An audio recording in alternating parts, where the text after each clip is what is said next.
Inside Story Uganda, real source of political updates. Wansi baya abantu bagenda ne confusing bagamba nti sinafuna sente naye ng'omuntu akusaba sente atalina business nene nnyo. Omukulembeze abadde agezaako nti omuntu ono atafunanga kwadde emitwalo 3 4 naye ng'alina okugendako mu mana economy naye abeeko kyalima n'atunda oba n'alunda akoze atya okuba nti omwejjero naye afuna sente oba kapito. Kati alambudde okumala emyaka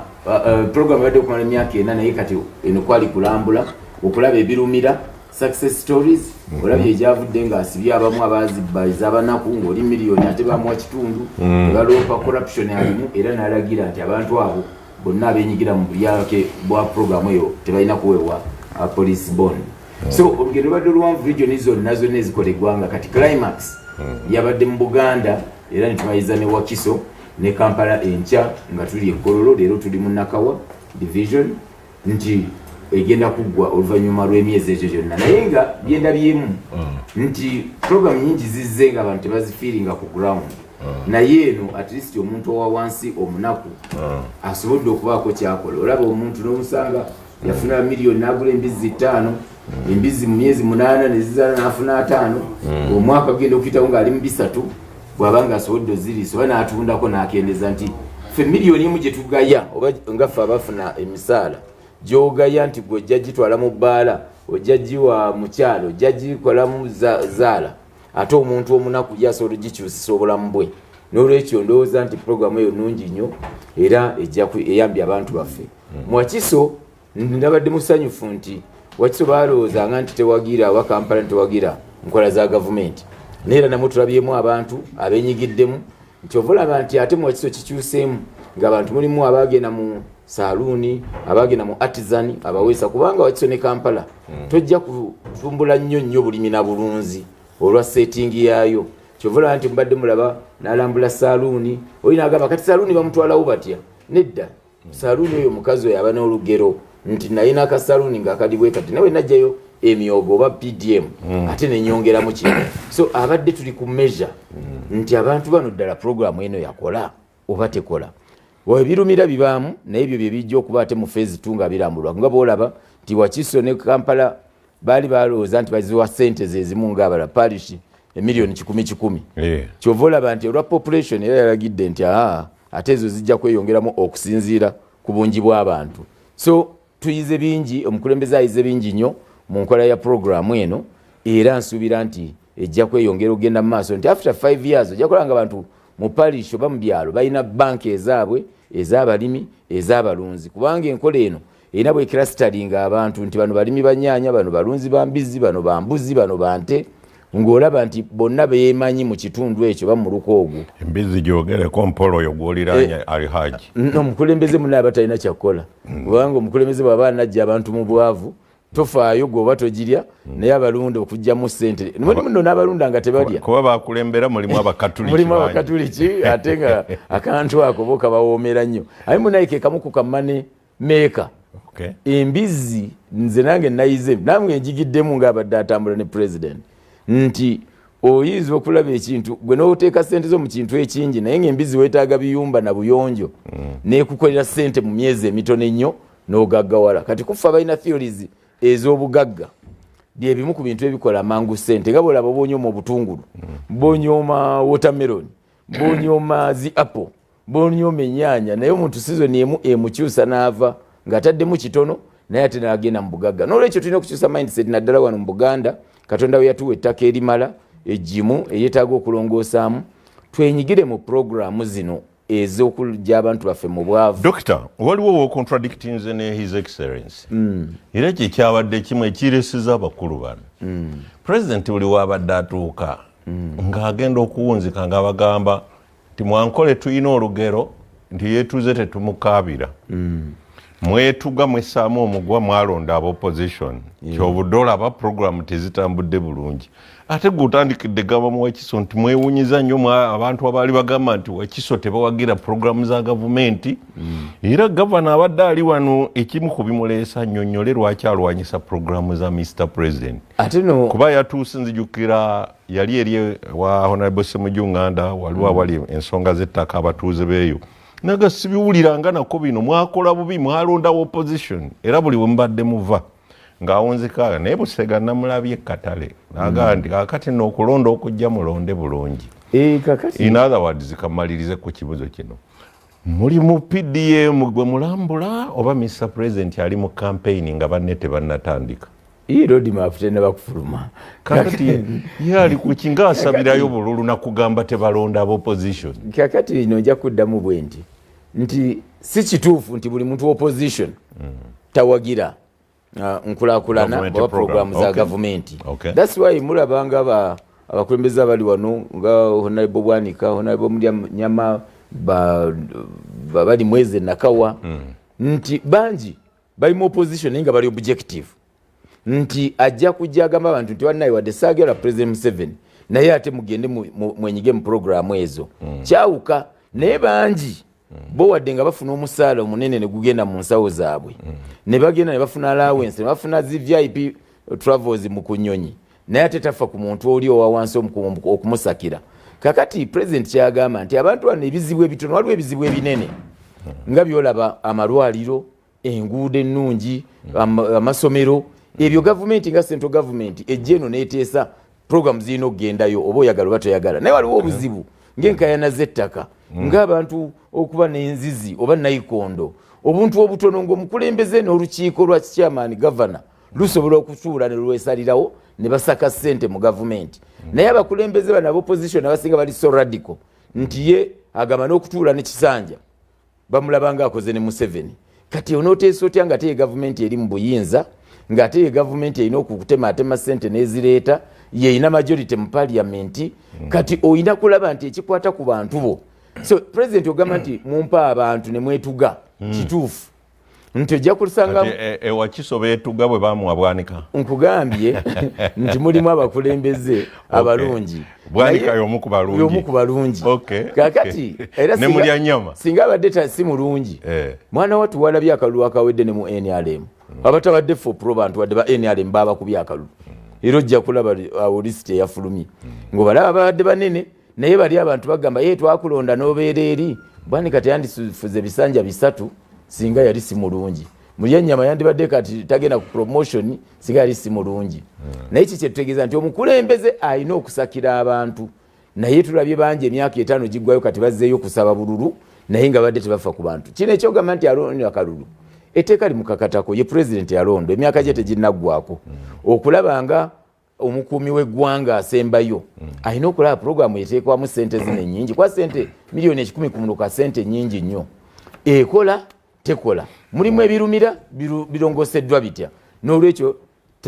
tuyinza ogamba nti tanoonya kalulu naye atuukiriza manifesto ye kati ali mu kutuukiriza manifesto kyongera abantu okwagala nga bw'olabye essanyu lyonna lye bamulaze kati nga buli gyayita ne bamugamba nti 2026 president weeyongereyo otwale eggwanga mu maaso kano okamu osimanyi oba onookahandolinga oba naye onookamutegeeza kuba kayinza okuba gyayisa ate kamusiiga ttaka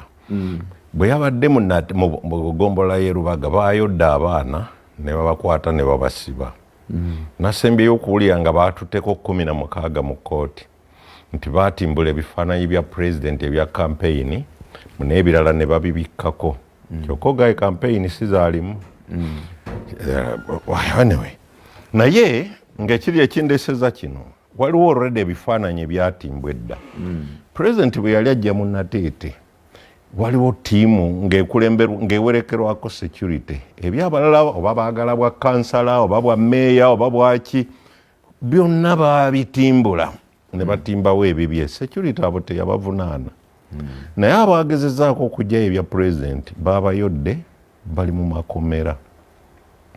kyeneebuuza ku kino mwe abatali mu campaign bano mwasibye baaki olw'okujjayo ebifaananyi bya president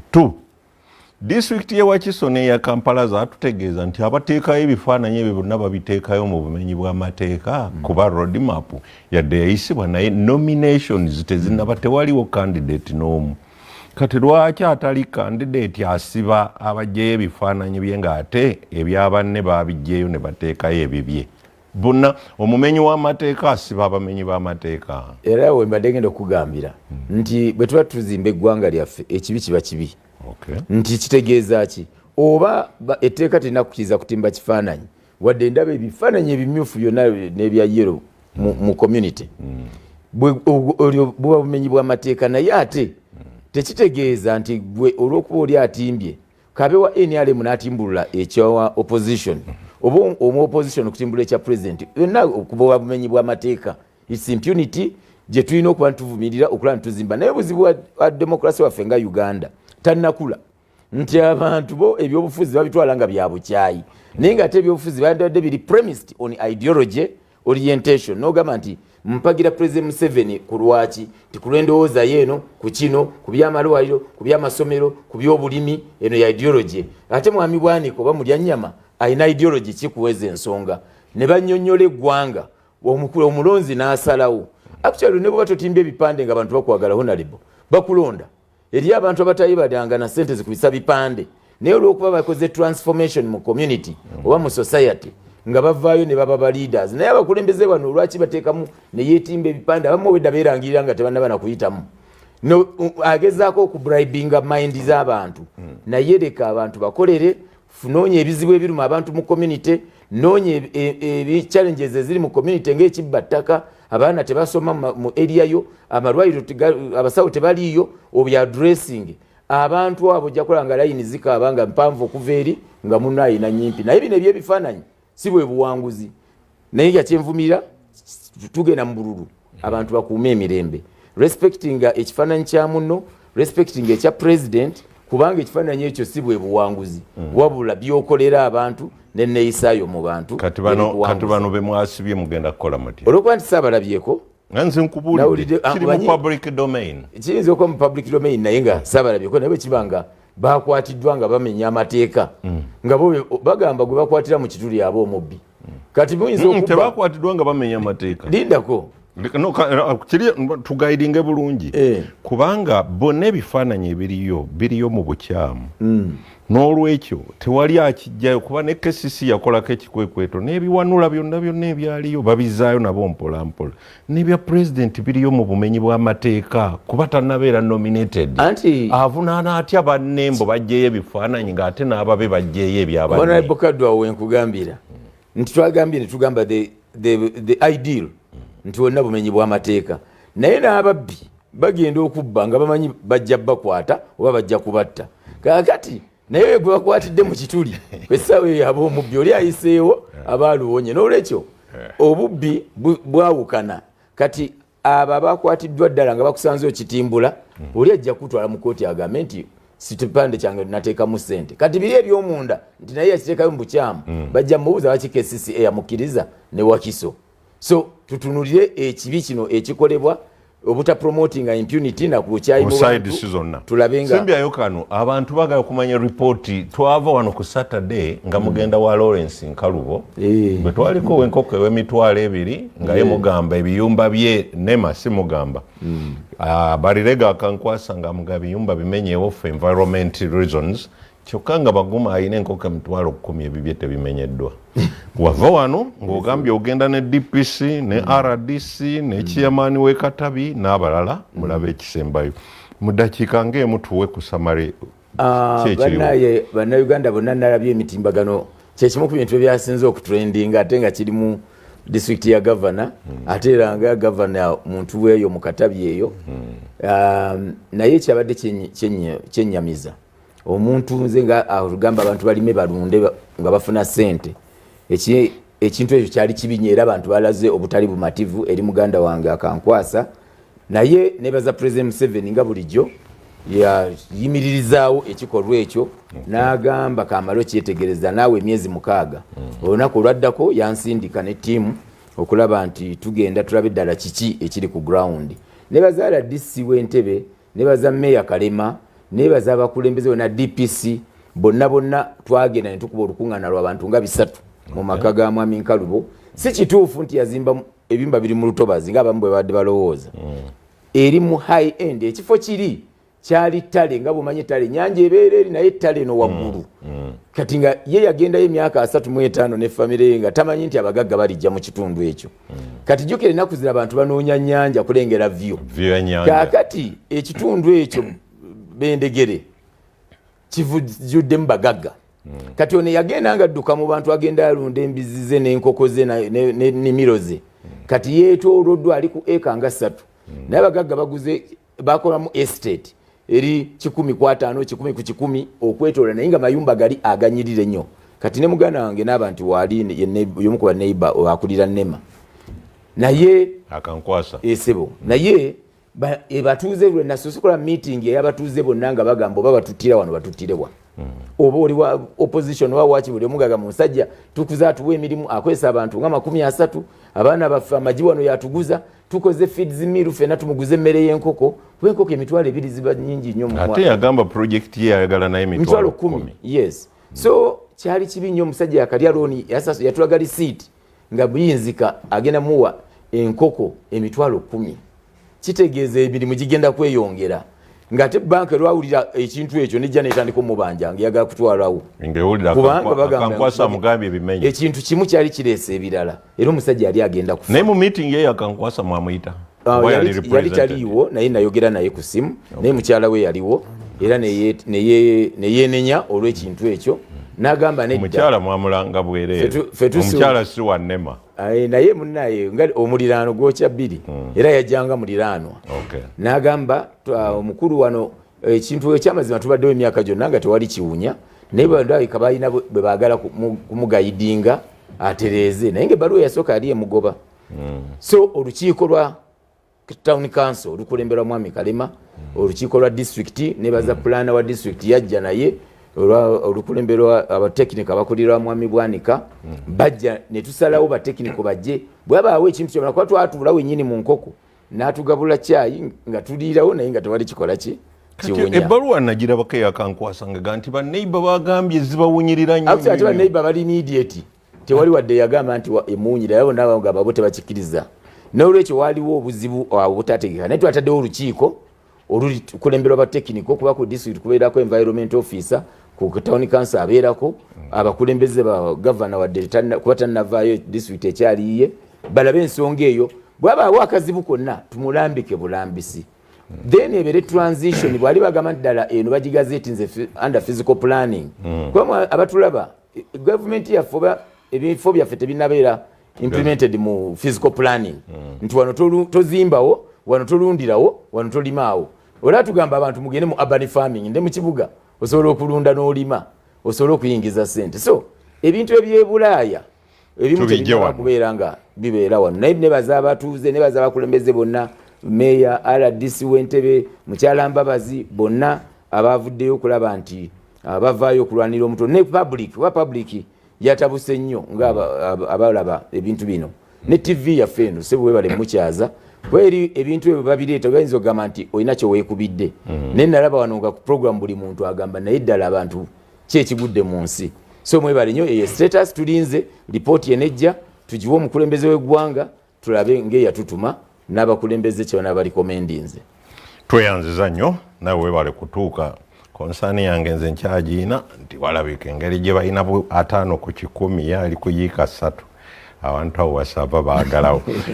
Commissioner Fred Bamwine nga bulijjo atuuse tumayina gasaasoma naawe naye ekyasinga okukubya emboko okusomera kimanyi buuza ku bantu buuza ku bantu njagala kutwala mukusagula okusuubula musaako barika bano batuwuliza mwenna abali ku TV yaffe eno Nyanzi n'emikwano gyange okubasinkana bumaze akabanga nga sibalaba banange mulime emmere wadde campaigns weziri abeesimbyewo abakampeiningira abalala nga tonaba okuva waka abantu olina emmere eyokulya n'okufisako n'otunda kubanga bw'okomawo waka omwana tojja kumugamba nti mbadde mu campaign kubanga lubuto abangi mulime emmere amaka ganaabeerange n'emmere nga si yabusere geze ku maka geyageza. Ekyokubiri njagala kuyozayuza aba NRM okulaba nti bagenze mu mulimu gubundowooza nti gusinga obunene. Fred awo tujja kugendawo. Naye mbayozayuza nti bayise mu kalulu kaabwe. Okay. Kangende Governor Wakiso President yabadde mu kitundu kyo. Kansooke kubuuza nga siina we nakulabyeko ng'omwaniriza. Oba waliwo weesaali ku TV n'omwaniriza nze ne sikulaba. Wali tomwagala oba tebaakuyita ba Dr. Hillary? Ekiwandiiko okundaba nga mwaniriza era nga bw'ogambye ebintu office gye ndimu era owulira ekigambo office buli kyenkola kibeera official. Okay. Kati bw'otunuulira enteekateeka y'omukulu w'eggwanga omulamba bw'aba nga ali mu kitundu waliwo enjawulo wakati wa Bwanika ne chairman wa district. Kakati mu capacity nga chairman wa district oba olina kubanga otegeezeddwa. Bw'oba totegeezeddwa protocol egoba. N'olwekyo saafunako ku bbaluwa eŋŋamba nti no yaniriza president. Kakati ebyokwerinda ndowooza byafuuse bizibu nnyo kuba nalaba n'abenaaremu bennyini awo kwedikwota nga baba bouncinga. So nali nsobola okufuuka intruder. N'olwekyo intruder mu makaago. Kibaawo mugange mwennyini teyayingira yagenda eri ku kisaawe naye no district gye nga yonna ge makaago gabagago naye Gavana wa Wakiso. Yes, kyenkugambye naye bwe yali ajja okukola omulimu waali official nga nange bwe mba nnenze mu ekyo kyakola mba nina okugenda mu nga office so singa Matiya Lwanga bwali kati nga nteeka okubeera n'okuyitibwa okwo okuli official ngende ntuukewo omuntu nga ndaba sireese bbomu wabula nzize nga chairman wa district. Nolwekyo kituyamba nnyo okwegendereza naddala ffe abaagunjulwa. Naye ate babadde babanenya nti emikolo ya president ne bwabeera mu bitundu byammwe temubeerawo. Nduli nga tetunatandika kwolekera failing state tubadde tubeera era nze nalinga ntuula naye mu tenti y'emu. Okay. Yes, kubanga nkuga ebintu byakolebwanga nga biri official. Kakati bantu ekisooka mubeeramu okulya kungi. Kati okulya nako kuleeta obuzibu nti oli ayinza okubanga okulya tekumuganya kulaba nti naawe olina okukola ki okubaawo. So nekibeera kati nyinza okuwa ekyokulabirako gwe kyotaategedde. Wabaddeyo press conference ya crowninga okukyala kwe. Okay. Ne bayita abamawulire ba Wakiso ne bagenda press conference yadde Nakasero naye ng'oteekwa okubanga wayitiddwa. Ekyo kyekisooka. Ekyokubiri mulimu media houses ebajjamu ezaali blacklisted. Ekyo kyakubiri. Ekyokusatu ng'ebibuuzo by'ogenda okubuuza obiwandiika n'obiwa aba State House ne babiyitamu ne baga kino tokibuuza era abamu baaluguddemu nga yadde baagenze tebabaganyiza yadde okubako ne kyeboogera kuba baalina ebibuuzo maybe nga bitwaliddwa ng'ebiri hostile. Ebyo si bye byabangawo luli. Tebyabangawo luli ojjukira nga mirembe gyaffe gy'amawulire yali sharp buli kyoleeta kyonna kireeta kibetenterawo bagamba era nina abamawulire nga basatu baaluguddemu nnyo kuba baawaayo ebibuuzo okukakana ebyalimu ng'ebirungirungi ne babijjako ne babigatta ku mulala ono ye ne bamuganira ddala okukola ki ne bamugamba tulabire babeerawo awo. So kakati kyekugamba ekyo nti ebintu bigenze bikyuka nga twabanga naye nga tulowooza tuzimba ggwanga kati byakyuse ate ndowooza nti waliwo n'abangi abatakyamuganya kulengera bifawala era nze kyekimu ku kusaasira kwensinga omuwa nti abeera eyo n'alaba birala oba n'alowooza birala ate nga ne ku ground ebiriko birala kuba kati takyalina capacity. Abadde alambula PDM ekoze etya mu district yo kuba alina gye yayisengere waliwo success story n'awalala gye yazaanenya aba opposition. PDM ekisooka mu guidelines zayo bwe yali etegekebwa tebaateekamu bakulembeze balonde elected leaders nga gwe okujjako chairman w'NRM n'owekyalo ow'omuluka Erositu. And you should know chairman w'Erositu si gavumenti abo babeera mu administrative units tosobola muwaabira ate naye tawaaba talina budget kugata talina government LC1 ne 2 is not an entity is not an entity is not a body corporate kati government ngabo etalikira ku LC3 mu guidelines za PDM temulimu mulonde nongo oba kansala oba chairman wa gombolola oba wa district tolinawo officialingira simanyi oba wagezaako okukinonyerezako ekisookera ddala kakati mu PDM eyo buli lwowulira ekintu kye bayita ssente ng'oli mu bukulembeze nga tewaliwo bulambi bulukufu bukulaga nti bwanaabangawo kino onoovaayo nti kakati ze mmanyi ndi supervisor wa kaawo naye bwemba mu supervising nga buli kintu kyonna kyonna kiri mu local government act local government and financing regulations wegamba ekitukulembera mu kukulembera gaba mateeka kakati programs ezo oba projects we zijja nazo zijja ne guidelines ne gabeera nga ge mateeka oba regulations ezifuga ekyo kati singa ojja ofuna omukisa osome katabo ka PDA tojja kulabamu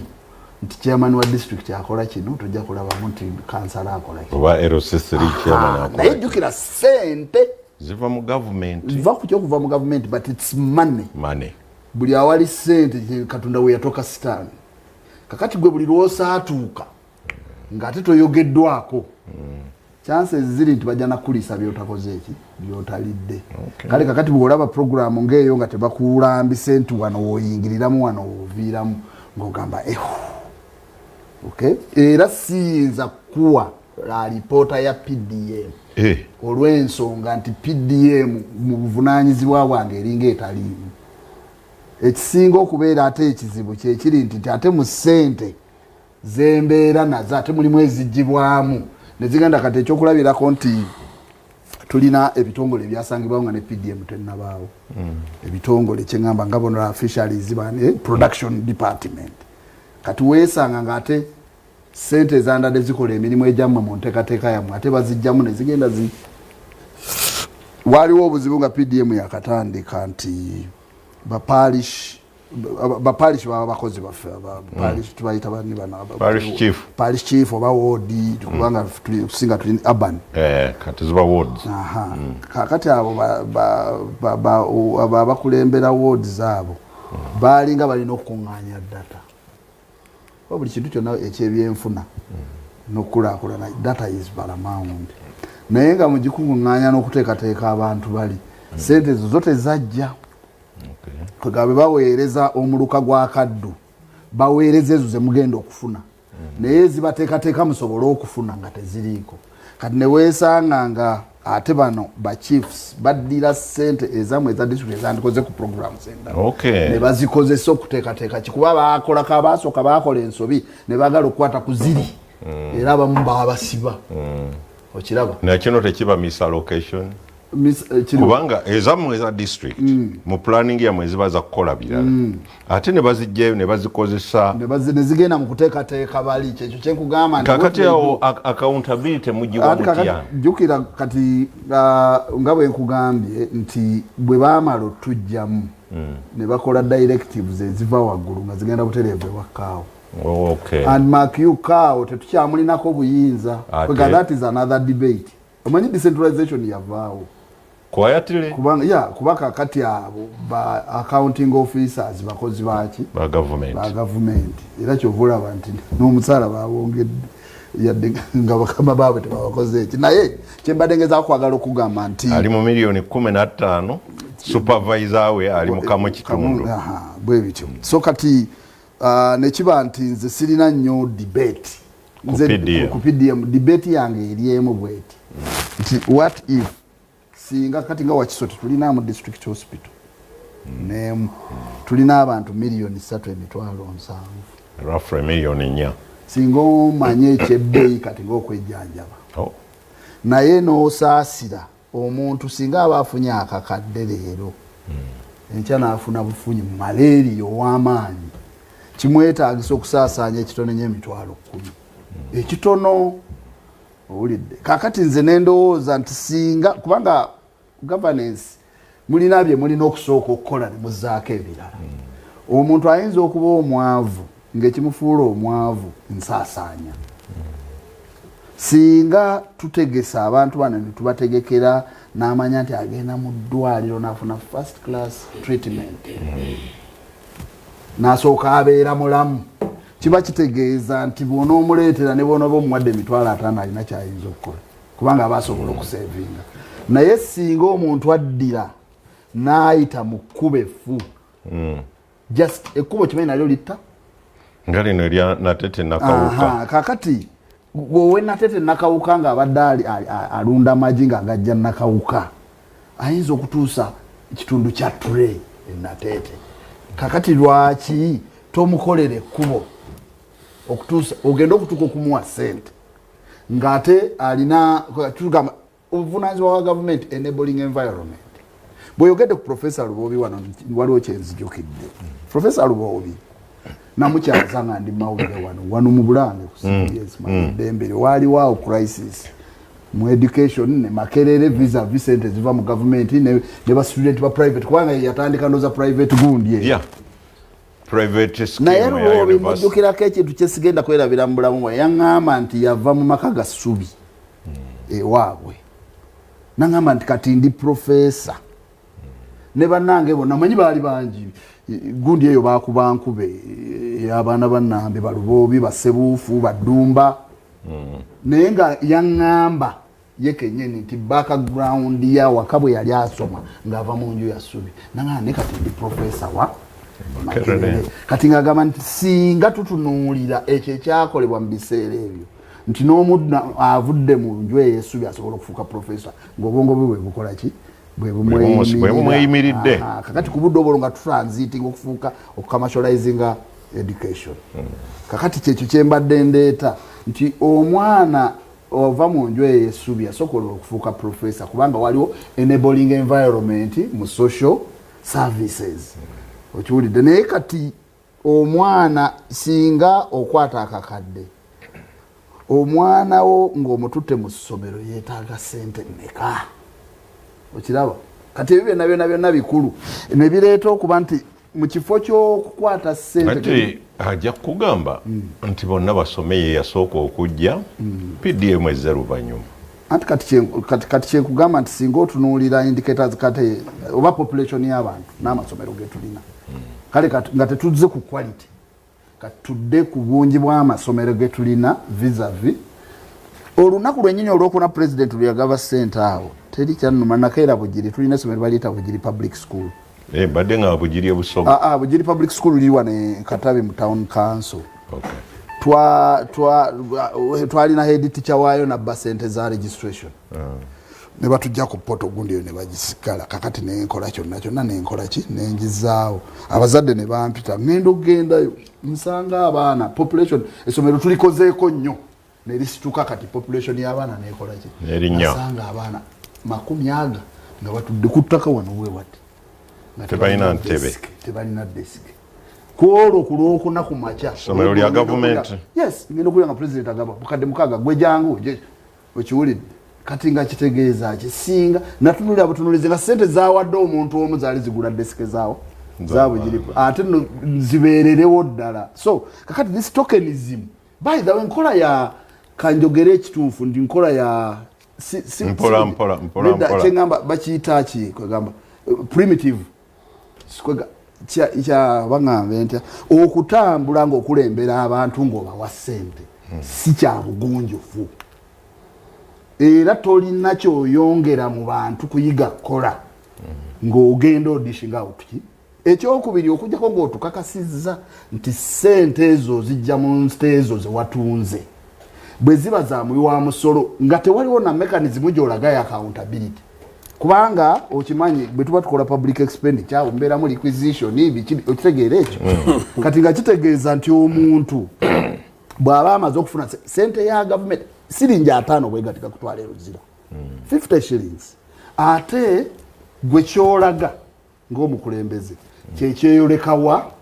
awalala era one of the problems tulina ffe balowa leaders nti kati okugenda mu bantu ne bw'oba ogenda bagamba nti mukole nnyo nga mu nkomerero ya speech yo tolinaayo ssente z'okola zobawa oba tokola sense neegi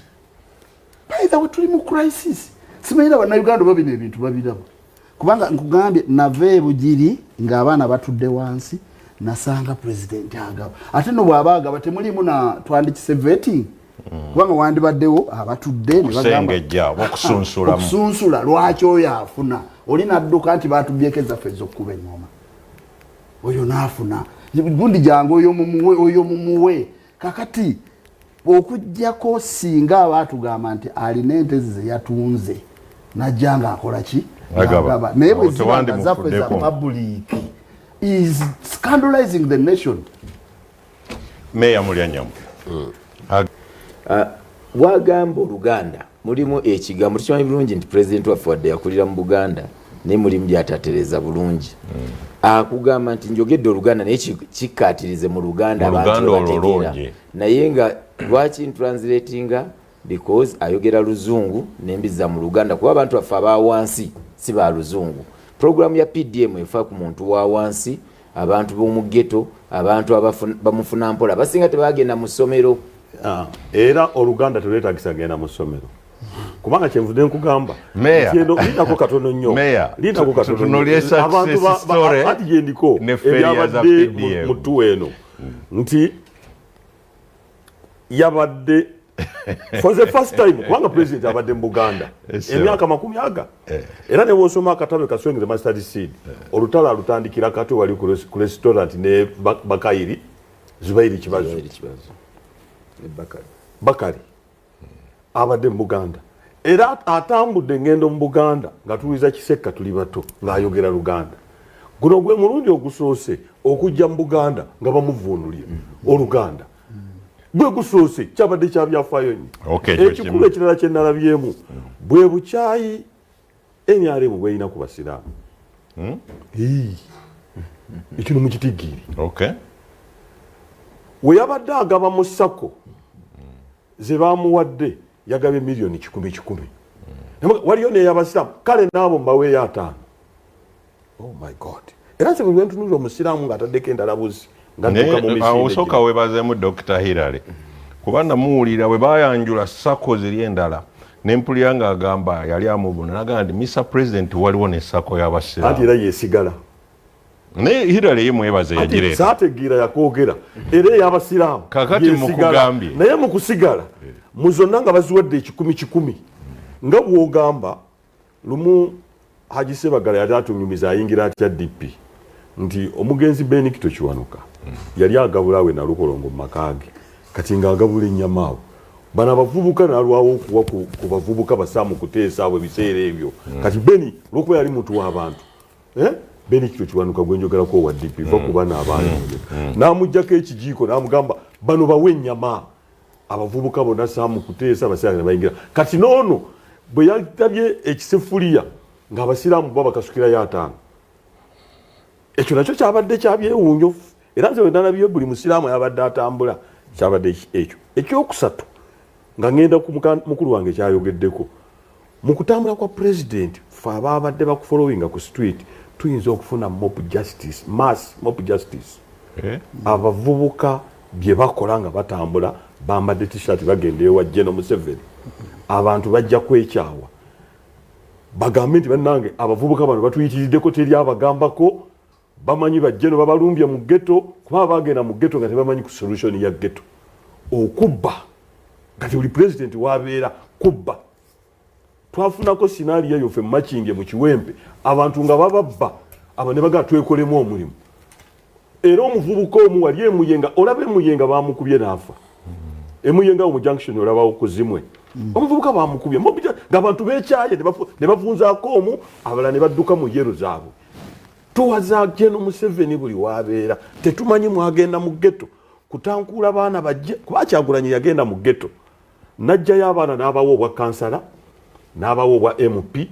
n'abawo ebifo mwe mwabajjeeyo nga mugoberera Kyagulanyi kujja ku street ekyo kireese obuzibu ekyokusatu oba ekyokuna nze mu makinje nafunye omukisa teyayogereddeyo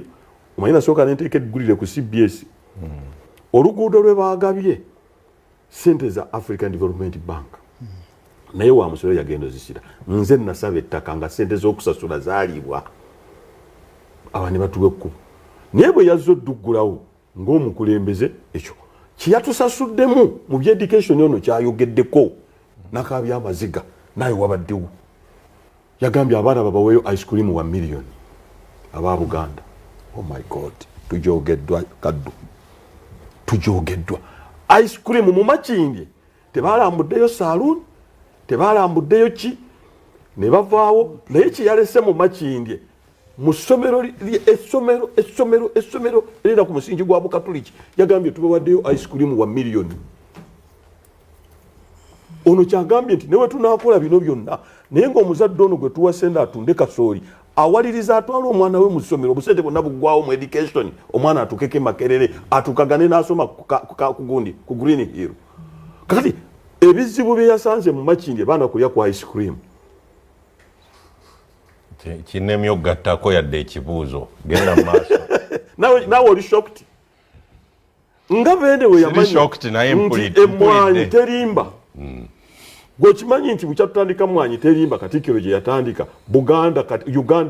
Buganda yegisitudde tusinga ne Ethiopia okulima emwanyi. Ani atwogerako? Twayise ku Ethiopia bukyatutandika mwanyi terimba. Nga Buganda Uganda kati eri waggulu kati ffe mu Makindye abala bonna Sako bazitaddemu naye nga era ono kyagambye nti Mwami Museveni ali mu campaign atambula ne financial controller emukyalaani abeera wa ono amumanyi bwe babadde tuyambeko mukyalo Jeni Baleki atambula State House Comptroller ata abeera wano kugaba sente bagaba bamwine obukyayi bwe muyina ku basiraamu n'Abaganda basajja mmwe kyova olaba ne bujja wano okeerewa kubanga mutunyooma towanga respect Buganda nze banga yembadde simanyi lwaki mumuleeta oba balina bamwine omuntu wa Buganda nga kwe mutudde bwe muti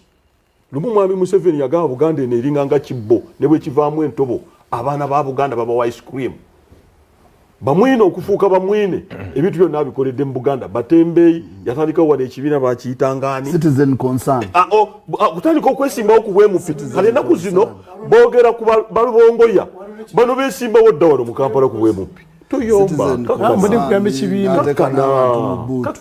andi ngamba ekibiina tokimanyi kakana tukole bukozi bukaza si byonna kye byali watandikira mu Buganda omulukululogo naye Buganda gye mukisasudde mu baana baayo bawa ice cream ekyulu amasomero agaliyo Hirale nga Hirale kubanga musomesa akyayinamu akensa naye ate gwe kati era bajja kukufulumya bubi kubanga otya abaana b'osomesa okuweebuuka n'osigalamu kalyako obuntu. Kakati nze kyenjagadde okugamba zino zonna puroguramu eziriwo campaign era ye bwe yabadde ajja yagambye gwe bakuyita nga bajje Makindye seetaagana kumanya oba ebbaluwa yajja oba teyajja naye teyajja kubanga mu mateeka mu KCC Act section eya 29 egamba meya yakulira development strategic development plan nze nzikulira n'okusupervisinga n'okumonitoringa ono akugambye bwe baali balowooza bajjawo ne ba parish chief abaali mu tteeka ne bakuliyetinga bakansala ba NRM abaagwa bonna ne babawa okubeera ba assistant parish chief bawali administrator bakuliyetinga baprotectinze batya sente zino ffe bannabyabufuzi abalondebwa obutazituukako. So kakati ekiri mu bintu bino byonna kinjagala okujjayo bannayuganda bategeere nti bakuliyetinga space eya Mwami Museveni okutambula kwa kampeni za mwezi gumu kitundu era bakuliyetinga embeera gye twolekedde erimu nekanga baana nafunye omukisa bwe yabadde yakava kubanga ababaze abali wali ku express bava Makindye wali nga ku St. Peter olimanye essomero lyaffe erekerezia oyolekera America ne babagulira awo yabatutteyo naye ono ananjulira oba bye bituufu yayogedde obuwumbi ng'abantu tebabulabangako naweerezaayo obulala bubiri ne sente ze nabawa ku ttaka sira wanti kye mwagula ago bagandeetedde aligeeta weeri bweva mu mazzi negamba gonya mulwadde ajja kumbulira nti oyabadde wali ya complaininze naye era mu kumaliriza n'abawaayo ente 2 za kulyako awalala balina ebirala bye bakolayo gwe batuuka mu Buganda era kyovula banjagala nze kwebaza gavumenti y'abeene okufa ku bantu ba Buganda gye twayina yeetukutteko bagende mu maaso awatali ekyo Buganda egenda kusigalira mu zino programu ze tulina kuba zino programu ono akulaze nti omukyalo ono ne waafuna miliyoni egenda ku flying pan kubanga environment eya miliyoni gye bakuwa kati kankugeze ku muluka gw'ensambya gulimu abantu ng'emitwalo ebiri ono agumanyi ogutaddemu miliyoni 100 tuzigabe kubanga emiruka gya Kampala si gy'omu kyalo omuluka gw'erukuli makingi eyo nalimu abantu ng'emitwalo 45 ono akimanyi bulungi kakati balamu omuluka gw'ensambya ogwo ngukubuulidde ogende gw'erukuli ogende gw'essalaamu kyova laba naye bwe yazze makingi. In other words, PDM teyina impact mu gundi yo. Anti yalibadde ne impact. Tutandikire programu za gavumenti kubanga President Kyagulanyi agamba nnyo oba oyagala okumanya olugendo gy'ogenda sooka otunule gy'ovudde. Programu za gavumenti entandikwa bonna bagaggawale. Kubanga muto wange Dokita ayogedde nti kati Museveni agenze mu ghetto ng'alinga agamba nti Museveni ye Kyagulanyi yakatuuka mu bukulembeze tabaddeemu nti kati yategedde ebizibu by'omu mu ghetto emyaka gyonna kakati programu zonna twatamako ne muganda wange mukadde wange Kisamba Mugero ntumutumba entandikwa ogijjukira ne tuleeta bonna bagaggawale ezo no programu buli zijjirako ebintu by'ekiyayeyaye ne baleeterako baaliyo ojjukira baaliyo abantu bagaba n'emifaliso buli wabaleeta programu ezo zibeeramu ate ebintuntu binigiina abantu ne basirwaliramu ebintu ebyo ng'ate eri programu endala balya ssente kakati we baava ku eyo ne baleeta bonna bagaggawale we baava ku eyo ne baleetawo gundi parish model eyo nebulirawo ekyaliwo Operation Wealth Creation ekulirwa Genocide Musale anti eyo nayo ebuliddemu eno era kati bwe tutambula n'eki PDM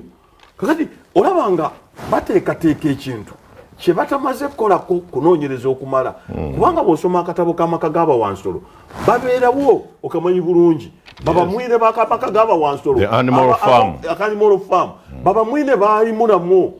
nga bawolereza babokisa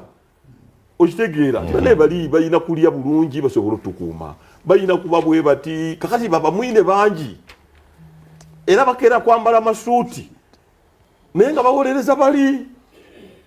so kakati programu zino zonna tezisobola kutambula kubanga abantu balina goodwill y'abantu so nga mmaliriza ebigambo byange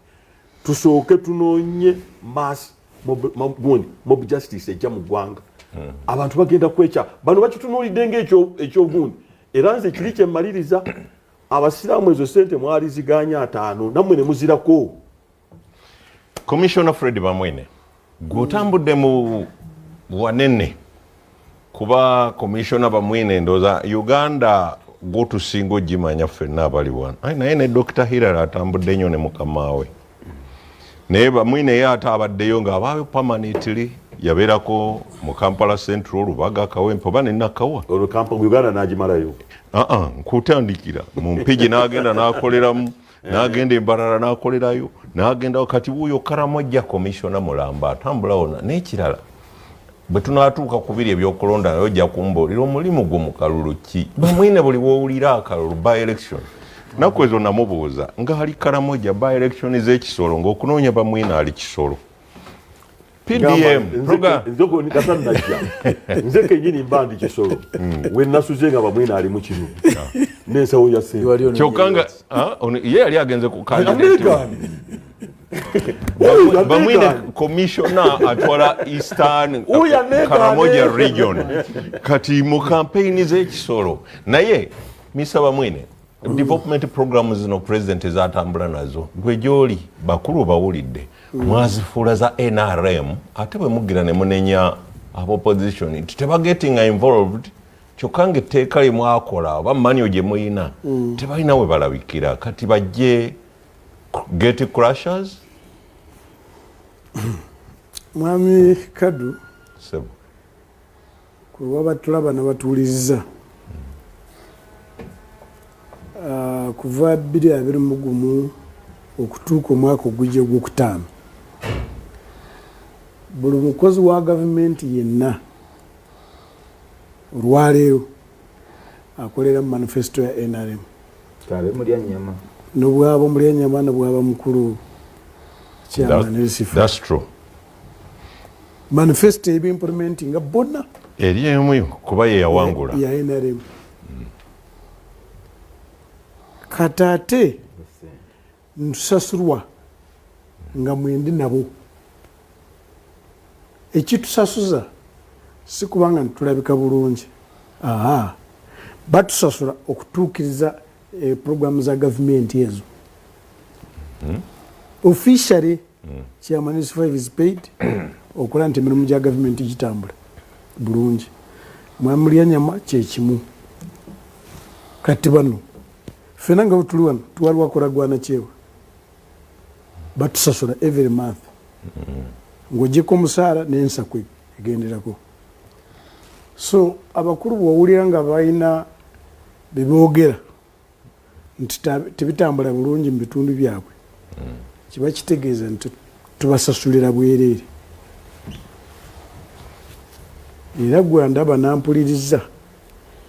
akaseera tikale kawala ebibuuzo tubibuuzanga mwami bamwino badde commissioner mu gavumenti nti ye bakusasula mu mwezi esente zitubadde tukusasula obadde ozikoze. In other words, mukulu Matya Lwanga bwanika obutalondoola mirimu giri gyayogeddeko buvunaanyizibwa bwe naye wawulidde era omulimu kyeyagusabira kyekyo Commissioner Fred wawulidde kyeyanyonyodde sente ezo bwe zijja wonna we zirina okuyita ozikwatako talina walabikira nozeyingizaamu bayinza n'omuvunaanirayo. mwami bwanika alina kanso chaired by the speaker olukiiko lwa parliament era bwewabaayo sente zonna ezize mu district zebatamanyi kanso etuula nekola ekibayita supplementary budget ne bazincluding.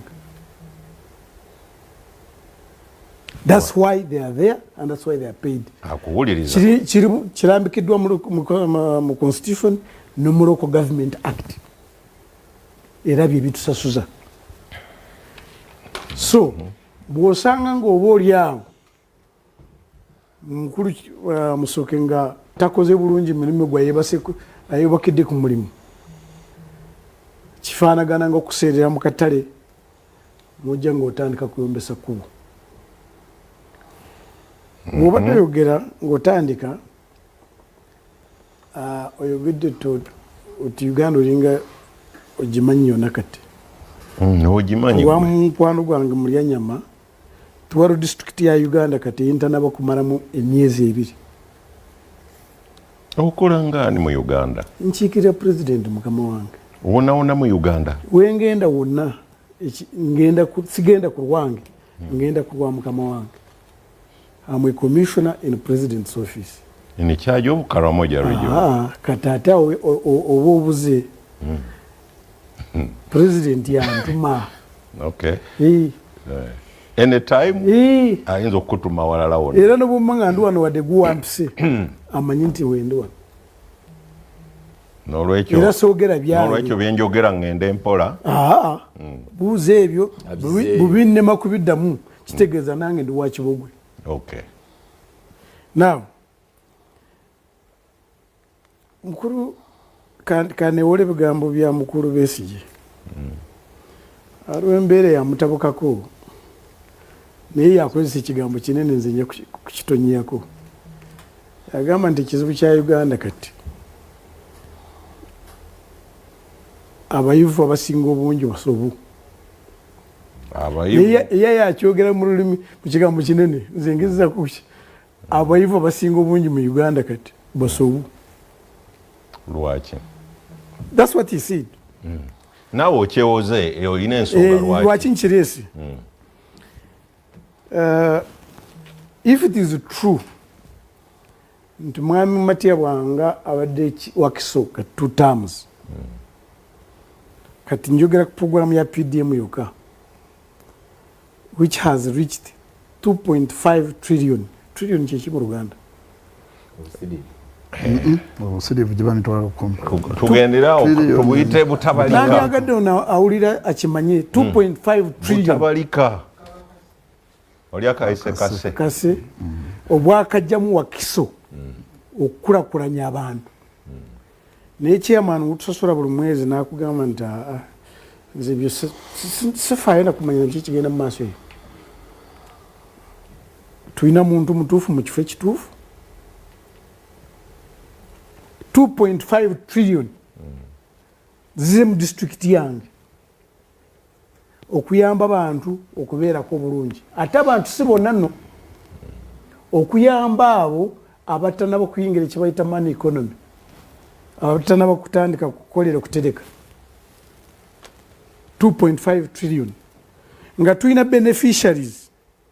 abakafuna abakatuukibwako nga beri emitwalo 8 mu 8 88,600 nze okusaka information no ati information I'm informing you these are mitwalo 88 mu kakaga these are the beneficiaries these are beneficiaries for Wakiso district abakafuna ku sente zinjogeddeko jukira esente ezo by 5 years buli muloka gujjako nga gufunye miliyoni 5 naye nga sente ezo sizakudda mu government zisigala ku mulukaawo revolving. Now I want to use an example of a district called Shema, particularly a constituency of Shema South. Ebadde Shema katika muntu yawangudde. From professor to professor. Now Kamuntu batandika zino circles was it 89 around that time. Sawa ngazako circles. Being an economist, yagenda affirmative n'akiyingiramu. And by that time he had not crossed NRM. He was a UPC. As we speak now, Shema South has 13 circles eziri ku level ya bank. Tuwakyali omuntu agenda manya mujiyita mbatambo zeno era bagiyita kafuna. 13 circles eziri ku level ya bank. Equally now na kino kitwogerako kati. Kadungurayire. Omuluka gwa Uganda nga gwina miliyoni 5 ezisigalawo nga zirabiriddwa bulungi. These are going kino kiwawulira India kibayita village banks. Kiki kimbadde kintiisiza mba nsuubira nti omukulembeze yenna regardless of your political affiliation wandibadde kati oyinyigidde mu kulaba nti abantu bano sente bwe bazifuna ne bazeewola bazikomyawo ku muluka kyetaaga mu bukugu kyo bwetaagisa kati kubanga sente tezikyaddayo eri emiruka amagombolola districts ezinabeera serious will never look back. Naye commissioner kyentunulamu awo kuba sente buli ezijja bwe ziti zibaako emitendera gyazo mwe zirina okuyita bwe zirina okulabirirwa n'okulondoola kati bwe kiba nti abakulembeze abalonde bonna nga bamulya nnyama babwanika mu sente zino tebaliimu oba nenyezaawa nakano kakaleetereta nga bw'oli commissioner office of the president. Ate era njagala kujjukiza mukulu wange Bamwini omuntu omumanyi bamukikkiriza kwongerako kumanya ekisooka we tuba tunenya ono nange omulimu gwa di ebikoze obulungi nti bya RDC ebisobye byagwanika ne mulya nnyama sake webanga waliwo achievement mu Wakiso ebibi bagamba nti muganye okukulaakulana lwakuba mwalonda babwanika oluguudo lw'esalaama ne balugamba nti olwa NRM Karamoja yo etalonda nsekenzi bikufu onavaayo Mami Kaddu. Okay. So, di minister kati tuwano mu Kampala tulina ba RDC tulina ba executive tulina baani biki ebikolebwa ebirungi bya NRM ebibi tebabiwa bwanika na mulya nnyama oloze nsekenzi bikufu ate mulya nnyama kubanga yabyogedde yennyini nakufune. Okay. nze mbadde njogere no commissioner no summarizing obulungi yes lwaki buli awabeera success mugamba mulaba NRM wekoze buli ebiganye nti mulaba aba opposition be mwalonda ono kyagezaako kukulaga bwe kiba nti bwanika ta supervising government programs wakisa ina district ina RDC ina deputy RDC n'abakozi ba government abalala abatali opposition nze ekyo mbadde sinatuukayo nze nkugamba nti ffenna nga bwe tuli wano sejjeemu bw'abaawo kitatambudde bulungi nvunaanyizibwa as late as yesterday president yabadde Kawempe ani yasoose ku muzindaalo RDC yasoose ku muzindaalo ne bamaliriza mbayita town clerk so we are talking about ffenna abakozi ba government ekitambula bulungi kyaffenna ekitambula obubi kyaffenna naye lwaki newuunyiza nti ono yabyeyogeredde sigamba nti mbije mu bigambo bye now I am surprised bwayogedde nti president tatunda ntezi si nze ngambye nsaasira batulaba the executive authority of Uganda is vested in the president. That is the constitution. I can read it for you. So nubona chogera mu rugeregerero the constitution is not going to change. President mwe mwamu obuyinza kujja ko nga semateeka ekyusi nti bwana abayita ono n'alengera mukuru kaddu ng'akubiriza bulungi program asimi ateze sente mwe muzimu wa tazijja mu nsawo ye parliament is there they normally pass that money ntezo za donation bona busiko ziziyita mitendera ki mbadde sina kukidamu ekirundi mulyanyama nakimulungula nti wabeera omukulu bamuyita financial controller tosuubira president kulagira nti bamukuwe kino then agende kuwandiika nti kisanja namuwadde no that is not his work bamuwadde sente eza donation adonating the procedure the details is not his bana bakulu bebakola emirimu gyabwe and they are signed from time to time. Now njagala ku challenginga bwana kandoza tuli myaka jejimu ayinza kuba mukulu wange oba muto wange ayagambye nti baba dende press conference nti waliwo media houses which are blacklisted and I want to challenge him turi ku media one ambuulire a media house which was blacklisted we remove the black and the president I know omuranyiza kutamufaako president Museveni nandi agade ekibuuzo mmanye nti ekibuuzo kino bakimutiisiza kubanga ayinza obutakiddamu the president I know mbadde saagala media houses ezo tuziyingirira nnyo kubanga blacklisted omanyi commissioner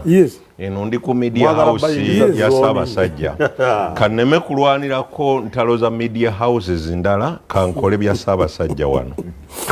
oyagala bayingiza drone so issue ya accountability maybe naye akimanyi buli mwaka gw'ebyensimbi nga gugenda kuggwa nga guno guwedde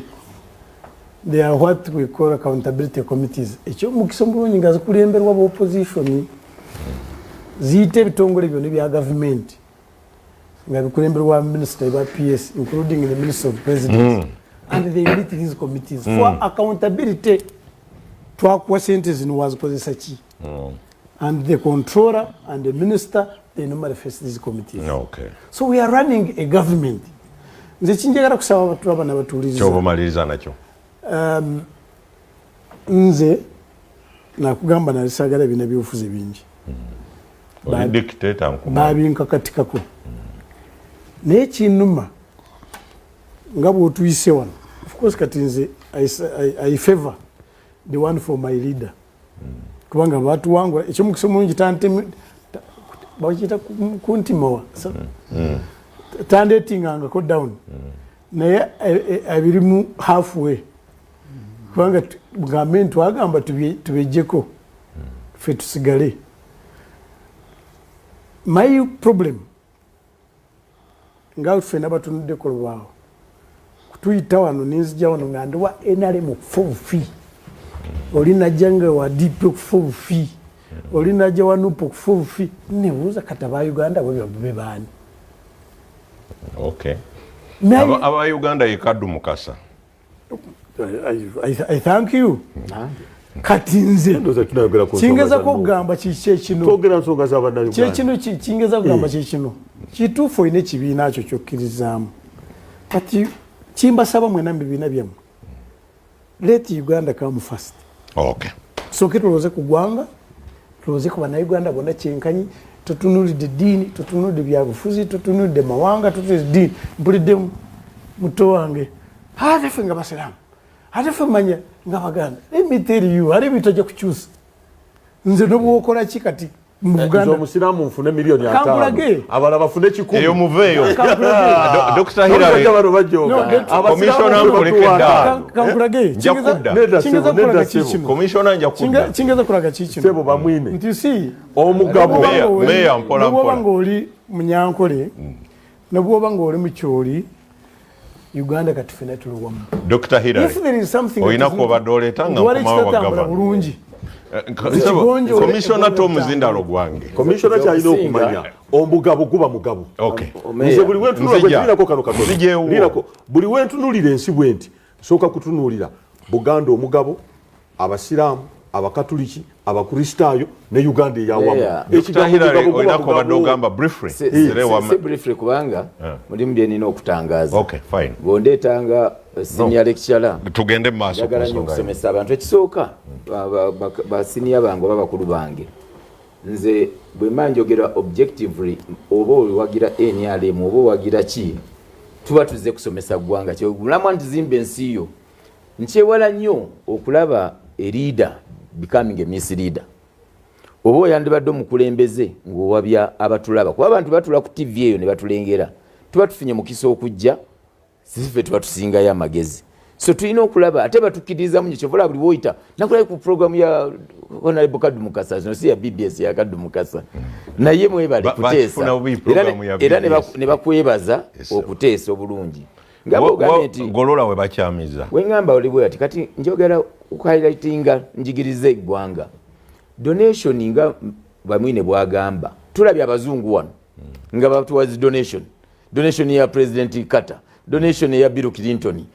donation mu nsi nga batuwa abazungu tetubanenya kutuwa sente wabula twaniriza toyina bwoba bagamba omukulembeze ataddiza okira ki omuti ogukola ki oguvaako empumbu nti bw'oba omukulembeze ekyo ekitiibwa Katonda yakikuwa kobe gavana kobe meya oyina okugaba naye abamu abakulembeze beerimbika mu mululu ne batawa abantu baabwe abanaku kwa community zibamu abanaku abawejjere abeetaaga okuyamba nti omuntu oyo oyinza okubako president kamuwadde kekagenda omuwonya okugenda mu ddwaliro kikansa kiwone n'olwekyo tetulina kuvumirira president gaba ngebe bagambye donation budget ayinza omuwaka akakadde koga nti kamuyamba okugenda mu ddwaliro kikansa kiwone naye nga ate eddwaliro tiririyo kale kanamutwala ebweru naye nze kyeŋŋamba nti donation kiri mandate era parliament yeeyisa essente ezo ate gwe beega oba nze akuwa tolina kumusayira nti nnakuwa bwe kiti sako mayors sako mayors yagambye ez'abasiraamu kirungi nze nabadde ku muzindalo n'ekigo emakindi twategedde abasiraamu yabawadde ebisatu ebyokuzimba omuzikiti n'abawa n'ataano eza sako president asinzira ku population y'abantu akatale k'ebusego bbawo 10 bangi sako ey'omuzikiti tayinza kwenkana y'akatale nti awo tuba tuwabya nti olaganga president atemaatemamu nti bano abakatuliki abawa nnyingi bano abawa ntono awo tetuba bakulembeze kubanga kino alina criteria naye kwasinziira nti numbers bwe tuba tugaba awa family abantu 10 tojja muwate y'abantu 2 nti awo tulongoseewo kirala ekya Buganda bannange nze ndi nkola ne president Museveni naye mukulembeze gwera atalisosola mu mawanga era akivumirira bwe tujja ne tulaga ntuzimba issues on tribes tuvijja kufuna obuzibu nyizo ogenda wamulya Nyamanga yawasa Munyankolo oba Mutoolo oba mu Westana obanga Honorable Bwanika inayo naye bwe yazaalamu omwana nga wakabiri eyo kati abaana baffe baliyetema bwetemi abantu bantu kyamala capital city ya Buganda amawanga gonna mawanga magatte tulina kubeera wano tuzimbe issues eziruma eggwanga naye nga tetuspreading a hate campaign okuba nti tuli ku mawanga. Ekirala kya ice cream president nabaddewo president okuwa abaana bali ice cream nente nti babafumbire tekitegeeza nti ye program ya government kuwa nte na ice cream wabula omuzadde nange bwe mpiteeyo nga abanywanyi batuddemu ku minowooto omunene mbagamba bateekerewo kurate bbiri sitegeeza nti basobola kwegulira kurate ezo oba bookesa omusito gw'ennyama ono gy'atalya n'obawa okugaba naye lwakuba nti bannabyabufuzi abasinga baba bakodo nnyo tebagala kuddiza bantu. Njagala male wano DDM ekazi sebo president ekazi yawaddeyo nze nfukiikira president n'okuba nti ekazi nga nkyangaza ebintu bino kuba olugendo lubaddemu twagenze ew'omulimi alunda era president yatudde ekazi mu ttaka lye bakayanira sako zonna ezabaddewo ez'abantu yaziwadde ssente naye obuzibu nti abakulembeze baffe bano olw'okuba beewala president tebabeerayo kyovola nti meya tamanyi nti abantu abo bafunye kyakubiri tebamwewala tebabayita omukulembeze yenna kiri mandatory kati lwaki osasulwa actually twetaaga genda mu anti corruption because bw'oba tosobola kutuukiriza kikulonza nakikusasuza musaala lwaki osasulwa omusaala omunene. Malayo wano mwami nsaba abatuuza leka ntangaaze ekitegeeza ensonga za primaries zammwe tetujja zikwatako obudde okugamba ekya ghetto lezo zaba NRM bino bya ggwanga ensonga za ghetto president tatankula ghetto era abaana ba ghetto singa balaba bonna program gwesinza okuyamba emeya emakindye tusikiringa abaana nga president atuma bonna abayayibe ababadde banywa enjaga bakola ki abaana kati bafunye skills tetwawulamu nga tuli kurutinga nti ono wa NRM ono wa NUP ono wa Muganda ono Munyankole wabula tuyita abaana abaali baweddemu essuubi okuddamu essuubi ekyo kinyiza abantu anti kakati olwokuba nti tebakyasobola bamanipulatinga Honorable Kadu Mukasa kanzireno abatula balindako maliriza maliriza olwokuba nti luli babadde bakozesa ghetto to manipulate them bekalakase bekyo ekibuga kati olwolaba nga takyabalina kusobola mutimbira bipande akiyita kibi kangende wa governor Kapentwe village ettaka zenade ku ekigo president Museveni tanagamba ko nti ettaka teririwo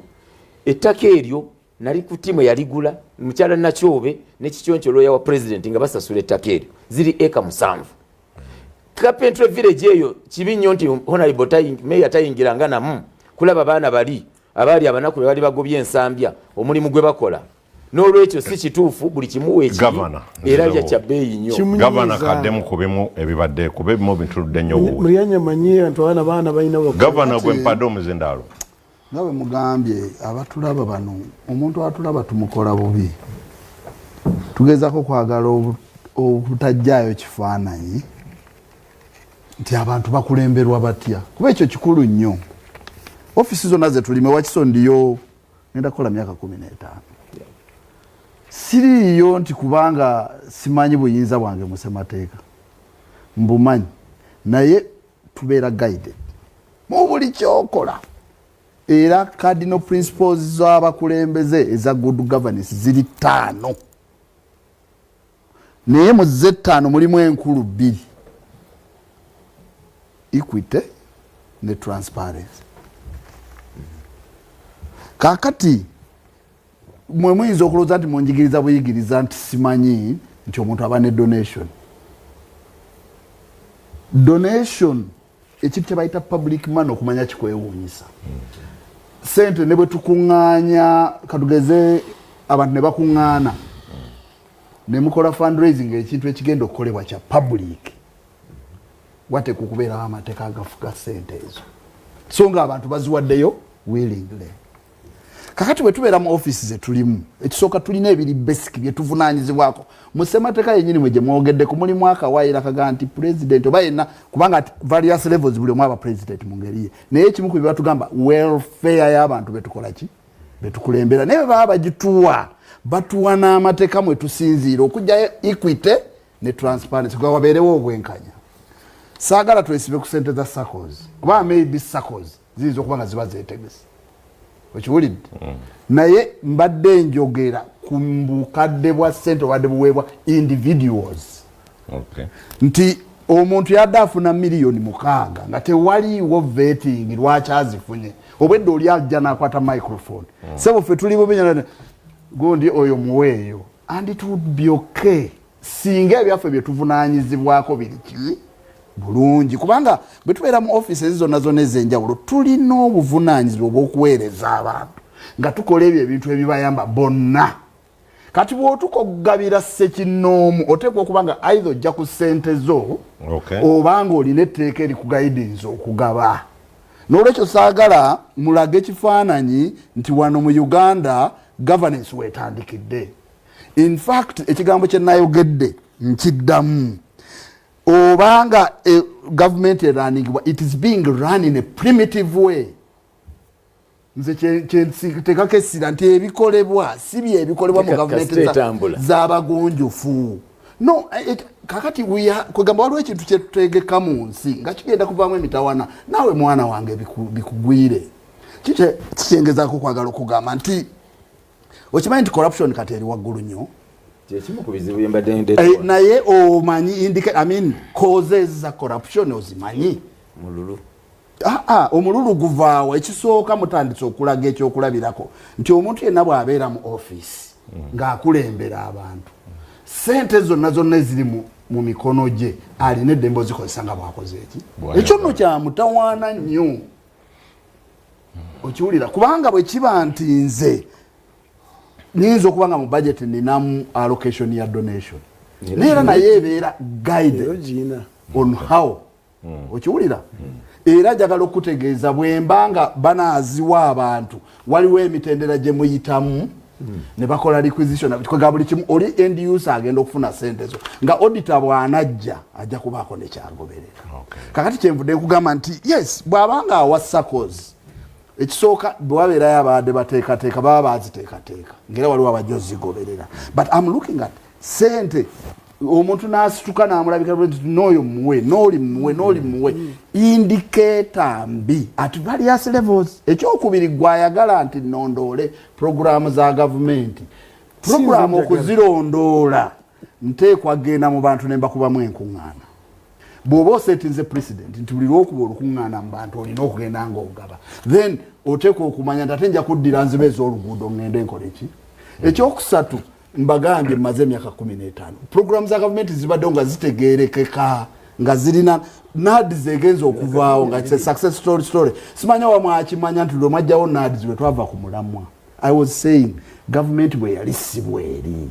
bwe mwatandika OWC twalabanga birole ne bijja wali ewa Kiso n'abantu ne bakuŋŋaana ne bajjako ente ne bagenda nga tomanyi nti zivuddewa abazifunye be baani era lwaki bazifunye because the moment they created OWC yagenda mu mikono gy'amagye amagye mu structure yaffe ya governance tewaliwo district wevunaanyizibwa ku ki mwami Bamwine nze a moment Mr. Bamwine saga no sokondeko kino kyowakanya aba Great Lakes Institute for Strategic Studies yagambye mu kunoonyereza kwayo obuyinza bonna kati obusinga mu Uganda nti constitution twagimenya buddukanyizibwa magye. No, just information jimbane yakuwa during NADS and operational creation the distribution committee included the following: one, production head of production. No, otuza mabega agambye NADS was okay. No, agambye nanga operational creation. It was the head of production and all of us including him. Nze kasita mwagambe nti bwetubeera ku program eno kuba kuyigiriza abantu awo njagalira okubasaba yes tulina obudde bw'ebyobufuzi oba okukola propaganda na buli kimu oba gye buli naye wano ku radio Obwakabaka tuyigiriza abantu ku TV ya Kabaka tuyigiriza abantu ate tubabulire reality y'ebyo ebiri. I'm not here for politics. Nze njogera with authority nze siri mu buzzi bwa bunyama ndi mu office kyenkola nkimanyi for the last 15 years. Yes. Ate byenjogera mbyogera with evidence ate manyi nga munnamawulire buli lwoyogera ekigambo ekikyamu mani egamba ki then ekyokusatu ya OWC obwedda bw'oba oyogera nasirise sirwaganade siku challenge Fred kyekyo kyengambye we have a problem of primitivity. Muri mu bifo ebyo nga temuteekeddwa bibeeramu kubanga oba tosobola na kumanya guidelines za kangendeke wa meya ekisooka baradisibo namba sonyiri mu ggwanga ensobi ze bakola mu butamanya kamisona waabwe bamwita. You see is primitive. Tosobola kuddira muntu amaze mu governance emyaka 15 gwali badde ekyokulabira naye waliwo ebiwandiiko ate obwedda bwayogera ate nze badde debate tagimanyi waliwo ebiwandiiko tukaluubirirwa nnyo waliwo ebiwandiiko Mwami Museveni mani oweziri Mwami Museveni katojja kuleetinga zizo obutatuzimbira bantu bali presentable mani ozweziri tufuna abakulembeze tudukanye eggwanga tulina ffenna okujja wano mani ozweziri ani aliyo tojja kuva ku maniyo oyogera ebibyo ate ekibiba Mayor, address the public. Lawrence, eddoboozi ly'abamwine linzijireko. Njagala abamwine asooka amanye nti kapisito ke keyalese mu mmotoka si ke kakola ku BBS. Owulidde tukwate na maloboozi n'anteesa nti pisito agyerabire.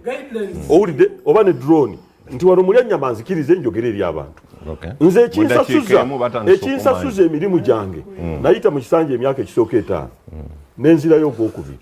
Era singa ngenda mbanda makindye